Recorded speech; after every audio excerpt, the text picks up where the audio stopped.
Stephanie ialah seorang pelajar sarjana muda pengajar polisi di Universiti Malaysia Terengganu UMT. Semasa kuliah dijalankan, pensyarah telah mengemukakan isu berkaitan tentang rasuah yang berlaku di Malaysia. Stephanie beserta rakan-rakan bidang mula berbincang mengenai isu ini. Alif, iaitu rakan kelas Stephanie, telah mengemukakan pandangannya yang mempunyai sedikit perbezaan dengan orang lain dan mulalah sesi pendebatan antara pelajar polisi. Akhir cerpen pendebatan telah dihentikan oleh Dr. Alia dan kelas bersurai. Untuk bahagian persoalan pertama adalah persoalan perasaan cinta akan negara yang lahir dalam hati pelajar sarjana muda Universiti Malaysia Terengganu UMT. Persoalan kedua adalah persoalan kesabaran dalam membuat perbincangan dalam sesebuah isu yang berkaitan dengan negara. Persoalan ketiga ialah persoalan tanggungjawab yang diamanahkan oleh sebagai seorang pendidik bidang polisi. Terdapat beberapa watak yang ada dalam cerpen ini, iaitu watak utama Stephanie, watak kedua Alif, watak ketiga Dr. Alia dan juga watak-watak sampingan pelajar pengajar polisi. Untuk latar tempat dan masa, bilik kuliah Universiti Malaysia Terengganu UMT dan waktu kuliah iaitu pada waktu pagi. Teknik penceritaan, terdapat beberapa teknik penceritaan yang terdapat dalam cerpen ini, iaitu dialog, monolog, imbas muka dan juga teknik pemberian. Antara contoh untuk teknik dialog adalah isu yang akan dibincangkan pada kuliah hari ini adalah isu rasuah yang berkaitan di negara Malaysia.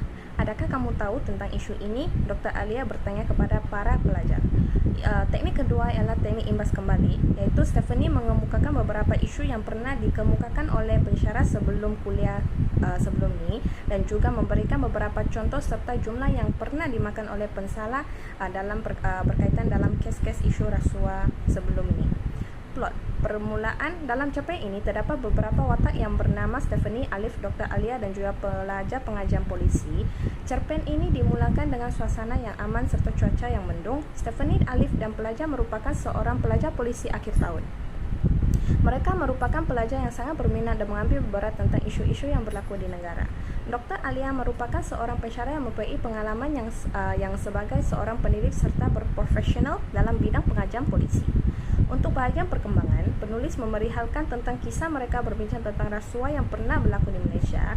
Pada permulaan, isu yang dikemukakan oleh Dr. Alia tidak menimbulkan sembarang konflik, akan tetapi pemikiran dan perspektif yang berbeza telah menimbulkan sedikit pertengkaran antara beberapa orang pelajar polisi.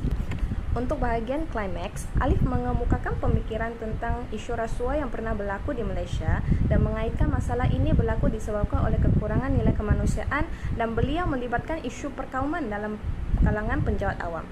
Hal ini dibantahkan oleh Stephanie kerana beliau beranggapan isu ataupun masalah yang berlaku dalam negara kita tidak patut melibatkan isu perkauman kerana akan menimbulkan masalah perkauman.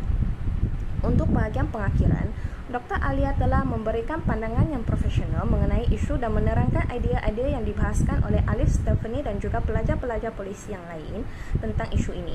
Pada akhir kuliah, Dr. Alia memberikan hadiah kepada pelajar yang mengambil grade A dalam peperiksaan pertengahan tahun. Kemudian kuliah bersurai.